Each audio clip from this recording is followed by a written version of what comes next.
여러분 안녕하십니까? 물개소리 연구소 김도균입니다. 오늘은 11월 24일 목요일입니다. 거짓말이 대한민국을 횡행하고 있습니다. 거짓말이 도덕 사회를 운운하고자 하는 것은 아니지만 정치권에서 거짓말이 횡행하고 거짓말하는 것을 크게 양심의 가책이나 책임감을 느끼는 것 같지가 않습니다. 우선 확실한 것이 이제 김의겸 민주당 대변인의 거짓말이 있죠. 이제 첼리스트 채아가 이제 경찰 조사에서 남친에게 거짓말을 했다 이렇게 진술한 것으로 이제 보도가 돼서 김의겸 더불어당 대변인이 윤 대통령한테 사과를 했습니다. 근데 사과라는 것이 뜨뜻미지근하고 조건부, 그 사실이라면 이렇게 조건부로 해가지고 또 대통령 등에서 한동훈 장관은 명시적인 대상에서는 빠졌습니다. 우리가 이제 법원에서 재판을 하다 보면 반성을 많이 하죠. 피고인들이 반성을 아주 많이 합니다. 반성문도 많이 써내고 반성한다고 법정에서 이제 눈물을 흘리는 경우도 있는데 죄를 인정하고 진지한 반성을 하는 것은 이제 양형의 참작 사유죠. 형의 이제 감경 사유인데 진실한 반성이라는 것은 결국에는 피해 회복도 하고 남들이 보기에 그 피해자의 마음을 어루만져서 그렇게 솔직한 고백을 하는 것을 말하는 거죠. 그런데 우리가 만날 느끼는 거지만 유감이다 이렇게 하는 거, 유감 표명을 했다, 이게 과연 사과인지 모르겠습니다. 유감을 표한다, 이것이 사과라면 일본 사람들이, 일본 천황이라든가 총리가 한국에 사과는 많이 하게 했던 것으로 볼 수밖에 없죠. 옛날에 일본 천황이 통석의 염을 금할 수가 없다. 통석, 아주 애통하고 애석하다 이거잖아요. 그런데 이렇게 애석하다는 것은 이제 내가 좀 안타깝다, 나의 감정이 안타깝다, 너의 사정이 안타깝다, 내 마음에 좀 애통한 마음이 든다, 이런 얘기잖아요. 그것이 곧 상대방한테 내가 잘못했다, 내가 잘못해서 너한테 피해를 입혀서 진짜 미안하게 생각한다, 이렇게 쉬운 말로 할 수 있는 거죠. 그런데 만날 통석의 염을 금할 수가 없다, 유감을 표한다 이거죠. 유감을 표한다는 것이 사과의 사과를 하는 하나의 그 용어로 되어 있지만 유감이다, 그대로 해석하면 감정이 있다는 거잖아요. 감정이 있다. 감정이 있는 게 무슨 사과가 됩니까? 솔직한 얘기로. 친구한테 잘못을 하고 부인한테 잘못을 했는데 그 참 유감이다 이렇게 얘기를 하면 친구나 부인이 그래 당신 사과 진실하다 이렇게 받아들일까요? 네? 친구나 부인한테 잘못하고서 참 유감이다, 유감이다 이렇게 얘기하면 과연 그 부인이나 친구가 어떻게 받아들일까요?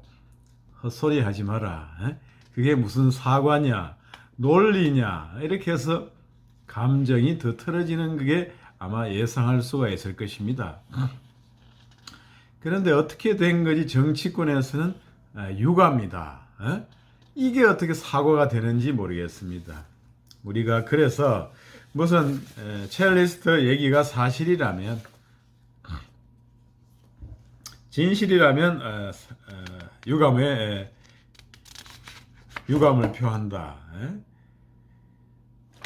그것은 조건부적이고 아직도 사실이라는 것을 인정하지 않는 그러한 얘기죠.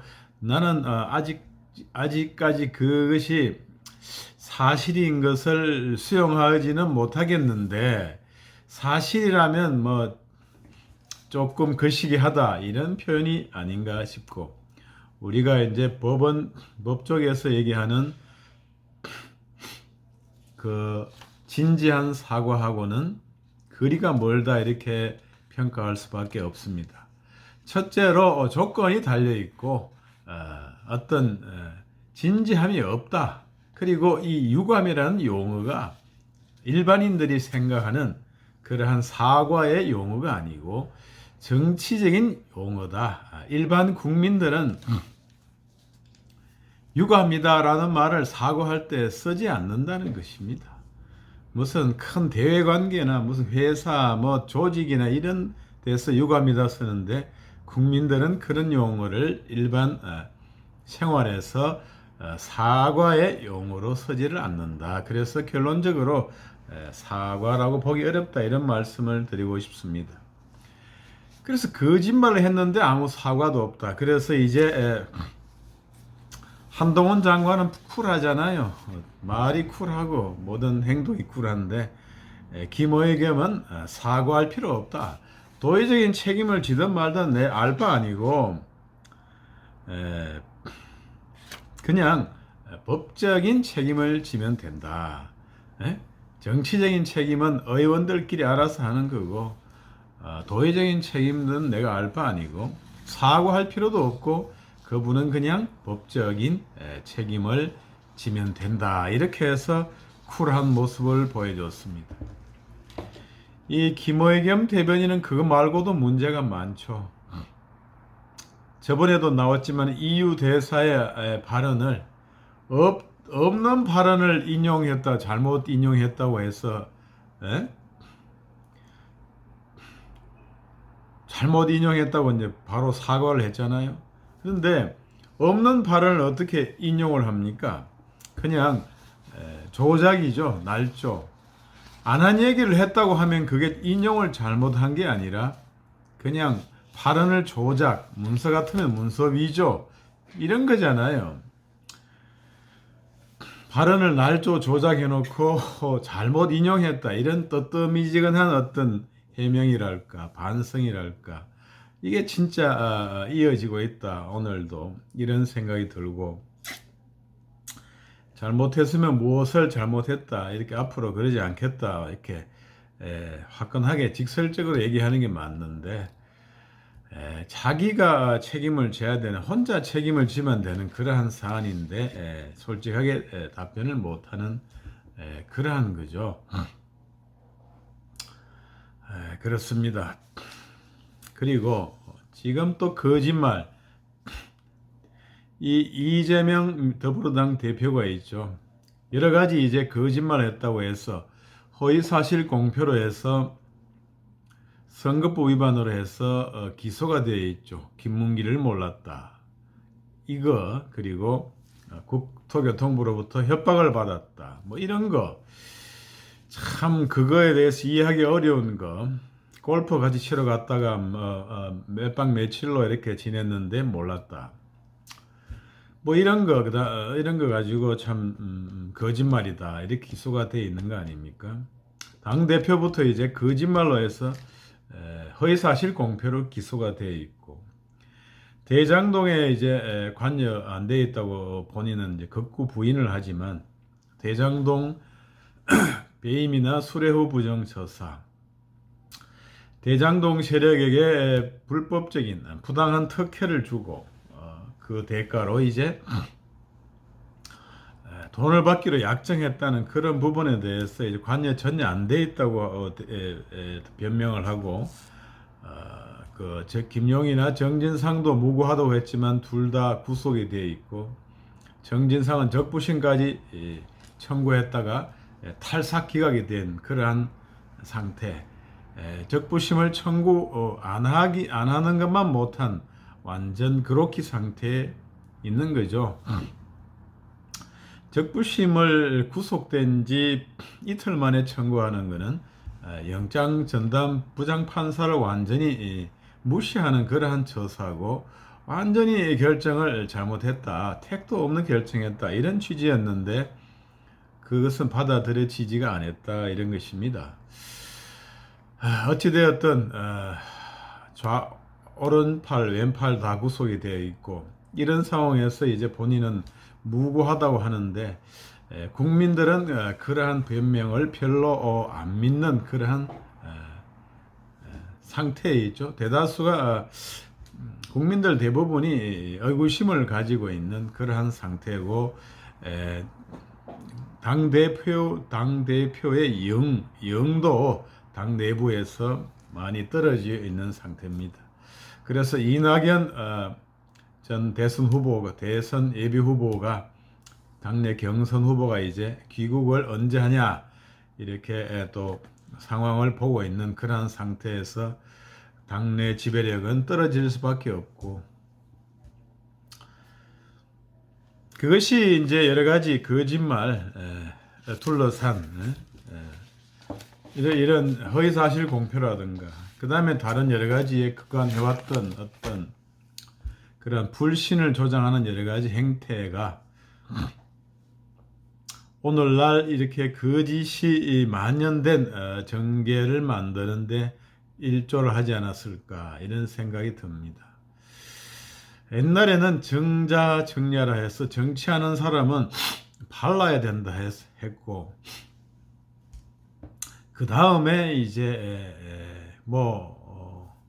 성군이라 해서 6.25의 어떤 성군 그렇게 그러한 어진 임금 그런 개념도 있었는데 현대 이제 공산주의 어떤 정권이 들어서고 아니더라도 이제 마키아벨리즘적인 어떤 정치 기술자들이 늘어가지고 어찌됐든 국민을 분열시키고 표를 많이 얻어가지고 국민을 분열시키고 자기 편을 늘리는 거짓말이 되었던 진짜가 되었던 하나의 말의 자체에 정확도라든가 신뢰도를 주지 않고 국민을 통치의 대상으로 여겨서 폐를 가르고 그 자기 편에게만 혜택을 줘가지고 내가 참말을 하든 거짓말을 하든 내가 이기기만 하면 된다 이런 풍조가 전 세계에 이제 대표적인 풍조가 되고 미국에도 그렇고 어떻게 이렇게 세상이 뒤바뀌어졌다 이거죠. 남들 앞에 나가서 지도자가 되기 위해서는 언행의 모범이 되고 이래야 되는 것인데 정치 기술만 늘고 있다. 우리 편을 늘리고 그런 거 우리 편을 계속적으로 나한테 묶어두고 그런 것이 중요하지 옳은 말을 하고 올바른 행동을 하는 것이 중요한 게 아니다. 이런 식으로 정치계가 돌아가다 보니 참 그것을 만날 보고 있는 국민들은 너무나 괴리감을 느낀다는 것이죠. 자식한테 교육시킬 때나 바르게 살아야 된다. 학교에서도 마찬가지고 그런 건데 또 다른 사회생활도 사실은 정직하게 살고 열심히 노력하고 해야 되는데 어찌 TV에 맨날 나오는 정치계에서는 거짓말이 횡행하고 거짓을 말해도 반성을 않고 회개를 않는다. 이러고도 표를 받고 돌아가고 세상이 유지가 되니 도대체 어떤 기준으로 살아야 할지 국민이 알기가 어렵다. 이것입니다. 이것이 진짜 어떤 이렇게 행동해서 표를 얻는 것이 영원한 진리는 아닐 것으로 생각합니다. 한때 이런 것이 유행하고 이제 어려운 세상이고 경제적으로 먹고 살기가 어려우니까 나한테 돈을 좀 더 보태주고 하는 쪽에 거짓말을 하든 진짜를 말하든 나한테 밥 한 숟가락 떠넣어주는 그러한 정치인의 표를 주는 그러한 시대가 영구 이어진다고는 생각하지 않습니다. 언젠가는 그것이 바뀌어지고 이제 심판받을 날이 온다.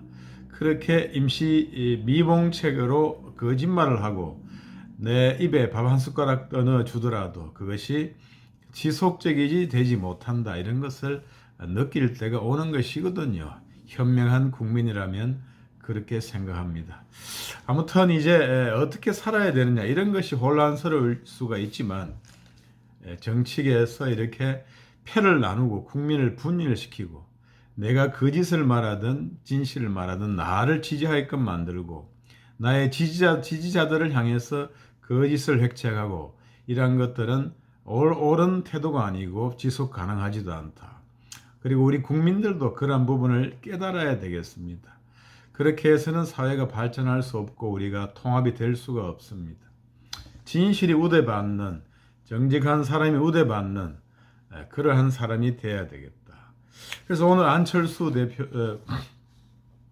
안철수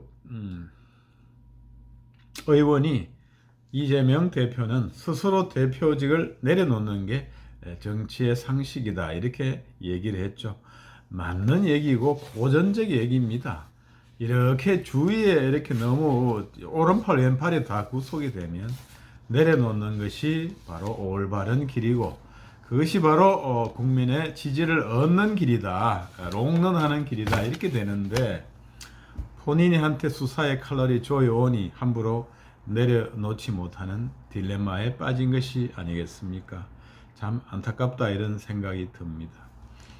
또 한 가지 이제 마지막으로 한 가지 말씀드리고 싶은 건 북한의 김여정이 참 옛날에 지난 정권에서 북쪽에서는 삶은 소대가리 앙천광소라 했잖아요. 참 그 얘기를 듣고 제대로 문재인 대통령이 대응을 못해서 국민들이 아주 자존심도 상하고 속이 부얼부얼 끓었죠. 뭘 책 잡힌 게 있어가지고 뭐가 잘못돼서 그런 소리 해도 이렇게 반박을 못하느냐. 삶은 소대가리 앙천광소래도 반박을 못하고 했는데 미사일을 하지 못하고 아비를 하지 못했는데 이제 김여정이가 윤석열이가 천치 바보라고 했으니 참 이것도 기가 막힌 것이고 어떤 통치 세력 북한 집단의 어떤 수준 입으로 가지고 씨부리는 그러한 수작을 보는 것인데 참 대통령이 여기에 대해서 나설 필요는 없지만 밑에서 적절한 대응을 하는 것이 좋겠다. 무슨 여자의 독설 참 입으로 사는 것인지 핵무기 하나 가지고 우리도 핵무장을 하든지 어떤 핵 공유를 확실히 해서 쓸데없는 헛소리 듣고 국민들이 이렇게 속상해하는 일이 없도록 나라에서 빨리 조치를 취해 줬으면 좋겠습니다. 문 대통령은 남북 되도 않은 그 비핵화 그거 가지고 온갖 국민으로 하여금 굴욕을 참도록 만들었다. 이것이죠. 더럽게 살도록 만들었다. 참 너무나 속상한 세월이었다. 이렇게 되고 북한에 가가지고 남쪽 대통령이다 하던 것도 기억이 납니다. 헌법에 대한민국 대통령이지 무슨 남쪽 대통령이 있나요? 아무튼 우리나라 헌법을 별로 존중하지 않았던 거 아니냐 이런 생각이 듭니다. 이상 물개소리 연구소 김도균이었습니다. 여러분 구독, 좋아요 부탁드리겠습니다. 감사합니다.